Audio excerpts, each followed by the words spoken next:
As far as go home shows go, I actually enjoyed this one. So let's talk about it, shall we?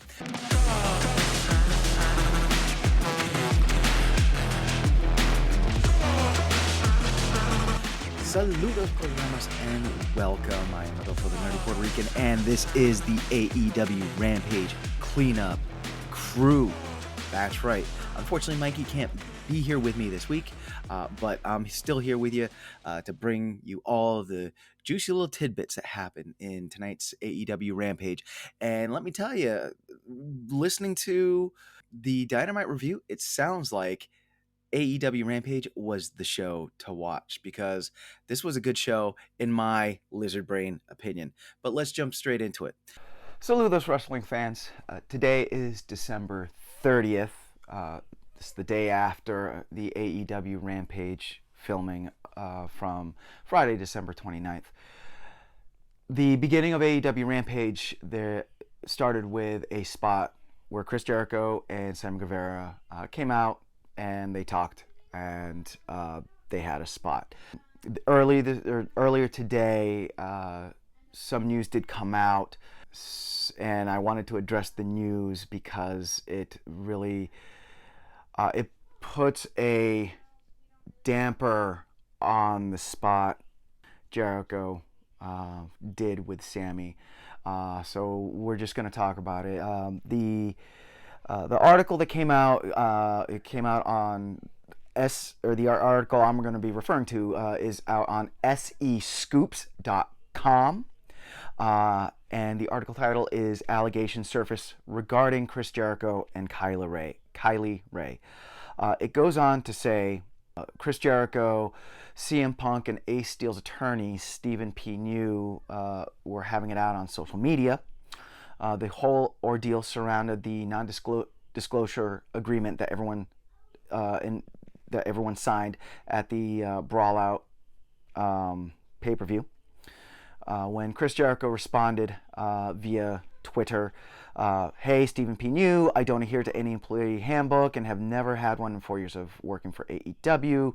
I've also never signed an NDA in my life, ever. So stop trying to be a bully and making egotistical fantasy brags for your clients and start doing some research." This led to House of Wrestling's Nick Houseman later calling out Chris Jericho for having skeletons in his closet and people signing NDAs himself. On the Rumor and Innuendo podcast, in an interview, Nick Houseman goes to say, there are issues with Chris behind the scenes, where I know a lot of people who were hurt by Chris and his actions. You know, it's very uncomfortable to me to see him lauded like he is and only having the focus on that. Because I do think there are a lot of questionable stories about Chris that will find their way out over time when people are ready to tell those stories that will cast him in a very different light. I mean, Harvey Weinstein won a lot of Oscars. Harvey Weinstein produced a lot of very popular films. Harvey Weinstein is now in jail.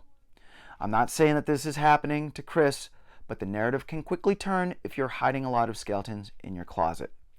This leads into Chris Jericho and Kylie Ray, that a short time later, after that clip went viral, an X account, formerly Twitter, reposted an older tweet that didn't get much traction at the time. This tweet implied that Kylie Ray may have left AEW due to Chris Jericho. And it goes on to say in this tweet from ISO Wrestling, "So here's the deal. You don't quit the hottest feed going today, AEW, without reason. I have it from people in the know that Kylie was asked to go to Chris Jericho's room with the understanding that others would be there. When she got there, it was just him. He made a pass at her, no other details given, and she freaked out." And also, there's history with his accused behavior, by the way. So this goes on to ask him, why did Kylie Ray leave AEW? And as of the time of this shooting, as per the article, During the All Out 2019 media scrum, Sean Ross Sapp asked Tony Khan about Kylie Rae's status with the company. Reports had previously broke saying that she had requested her release from the company, but no other information was known at the time. Tony Khan confirmed in 2019 that Kylie Rae is no longer with AEW.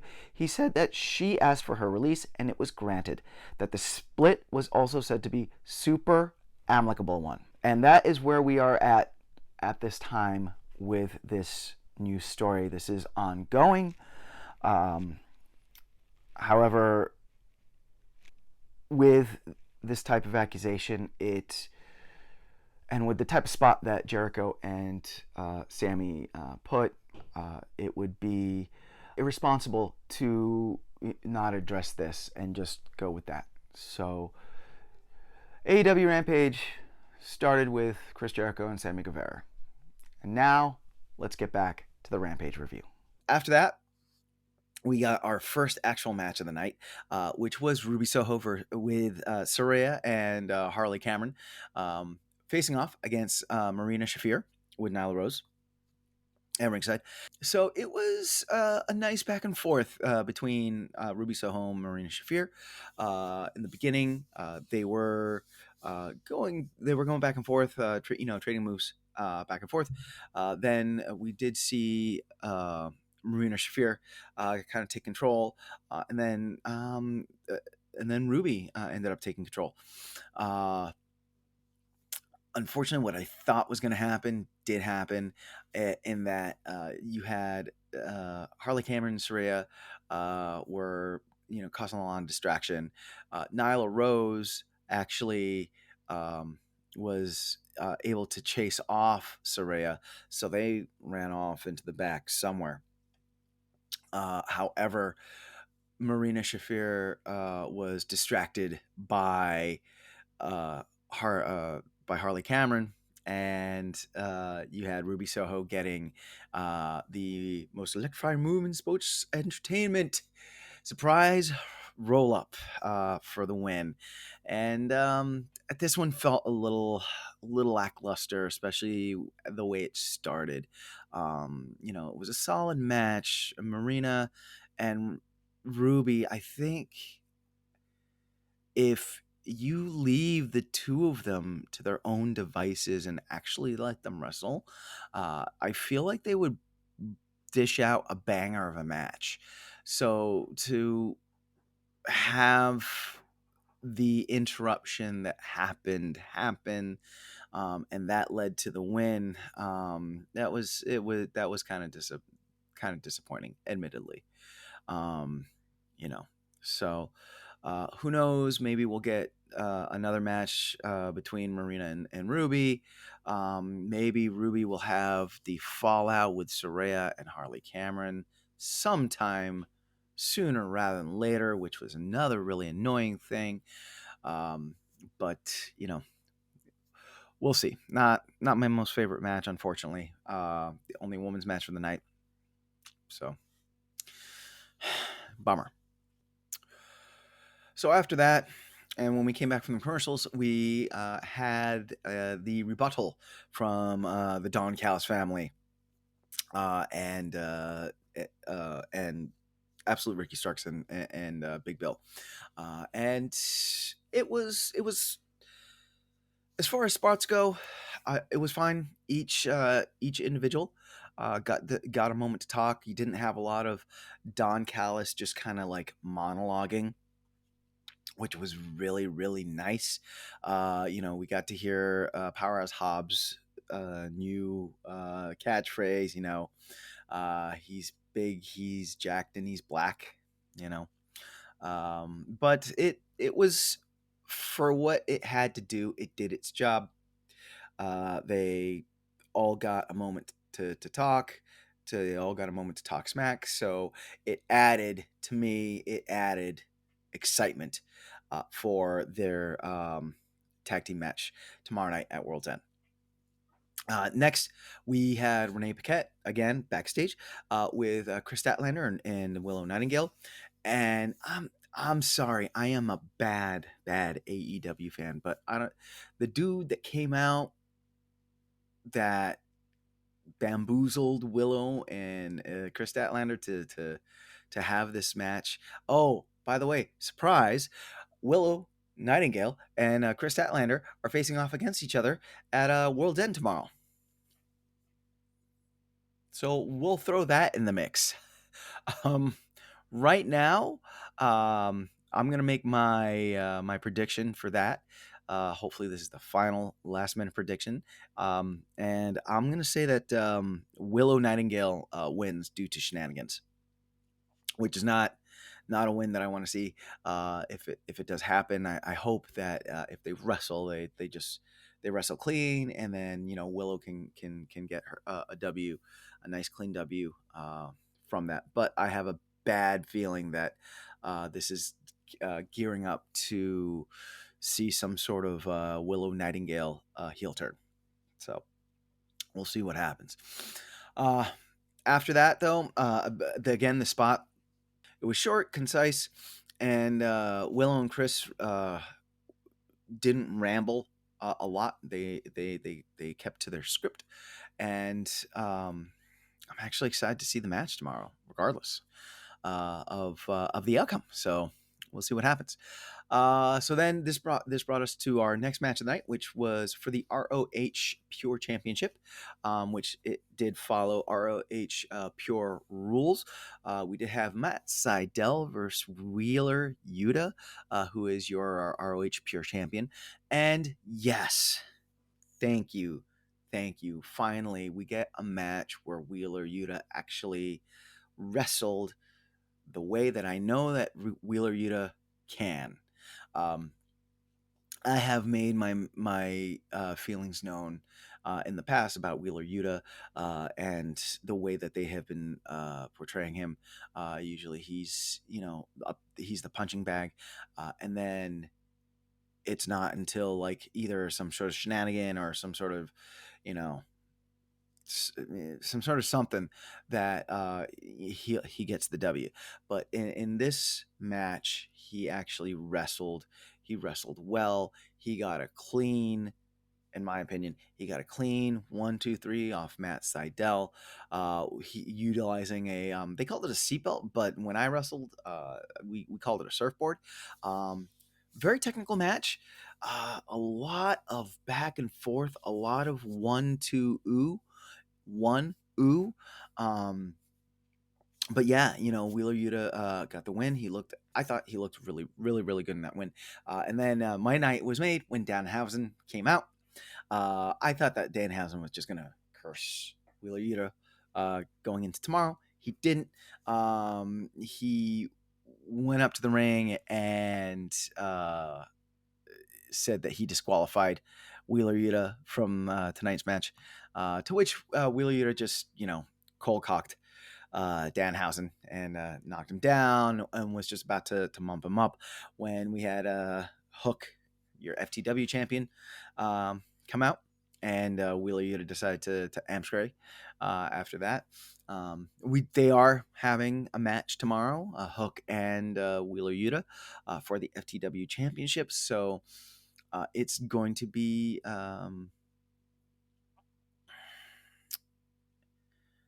it's going to be interesting. I'm still not excited for the match. I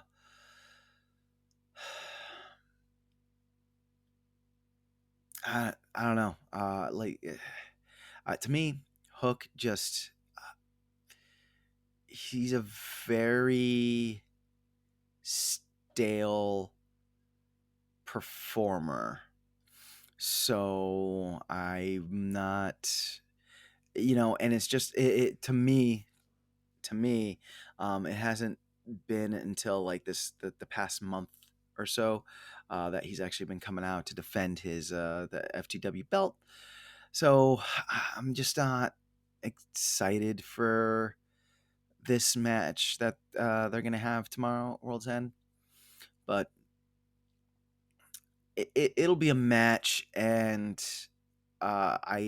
it'll probably be a good match. I mean, they are both really good wrestlers. Once they start wrestling, they are really good. So yeah, we'll see. We'll see about that. But yeah, Wheeler Yuta comes out with a 1, 2, 3 and retains his ROH Pure Championship. Next to last spot of the night was the MJF Samoa Joe spot.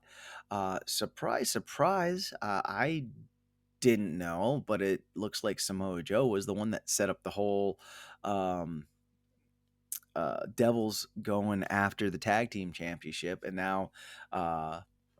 So MJF and Samoa Joe lost the belts, and it was a setup by Samoa Joe, and Samoa Joe lumped up MJF. So yeah, that's gonna be an interesting match. I am cautiously optimistic after the last title defense MJF had against Jay White. And it's not. I know that he can put on a good match, and I know Samoa Joe can put on a good match. It's just a question of you know, is the writing going to rise to the occasion, or is it going to be just more the boring, sloppy writing that we've been seeing for MJF as of late? So we'll see. We'll see. But this did bring us to our last match of the night, which did see Rocky Romero, Azúcar, Rocky Romero, Orange Cassidy, and Trent Beretta against Action Andretti and Top Flight, Dante and Darius Martin. And wow, what a great match! I was surprised that Orange Cassidy didn't open the show.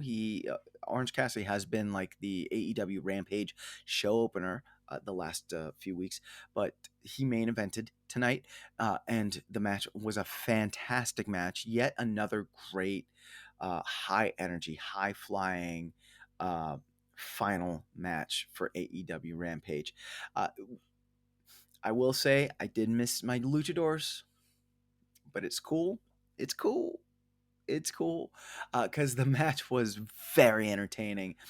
You had a lot of back and forth. There was not one person, not one individual that like sat in there and got lumped up, and one person came in and was like the superhero, which with Orange Cassidy teaming up with Rocky Romero and Trent Beretta, I was afraid that Orange Cassidy was like going to come in and win the day. For their side, but it did not happen. We actually did see Action Andretti and Top Flight get the win. They got a clean win. I believe it was Dante Martin pinned Rocky Romero, I believe, and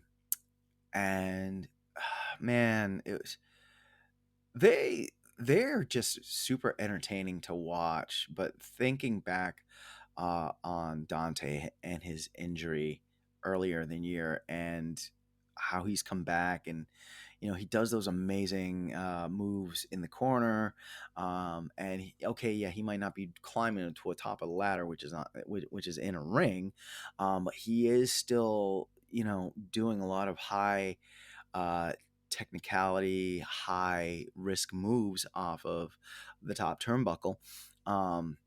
And his brother Darius and Action Andretti, they work really well. And props to Rocky Romero, Orange Cassidy, and Trent Beretta, because they really worked well with Top Flight, and put on a great match. So it was a uh, great main event. Great main event. I am gonna say that this was the match of the night for me, which brings me to the empanada scale. I'm gonna give this one. I I'm gonna say something right now. Unlike my most esteemed colleagues, I do not give partial empanadas. That yo, You eat the empanada that's on your plate, or you don't eat it at all. That's the house that I come from, and so my empanada scale reflects that thought process. So tonight I do give 4 out of 5 empanadas. However, these 4 empanadas they are They're going to be the ham and cheese, homemade ones, not the ones that mommy would make, or not the ones that abuela would make. Just the ones that like you get home, and you want an empanada, and you have the pre-made empanada shells. You throw some ham, some cheese, finish that up, throw it in the fryer, bim bam boom. There you go. It warms, it gives you all the warm and fuzzy in the tum tum. It's what this episode of AEW Rampage gave me, was warm and fuzzy in my tum tum. It was actually a go home show that I did not want to rip my eyeballs out of, and I'm very happy about that. So that's it. We do have a lot coming up. So tomorrow night we do have our World's End live stream, which please come and join us. Also, we have a Patreon now over at the Biconics. I'm sure the link is somewhere. Yeah, so please, if you can, we would appreciate if you could support us with the Patreon. Most importantly, click thumbs up and the share button. And yeah, we will see you at the next one. And just remember, I'm Biconic, you're Biconic, we are all Biconic. Love you bunches.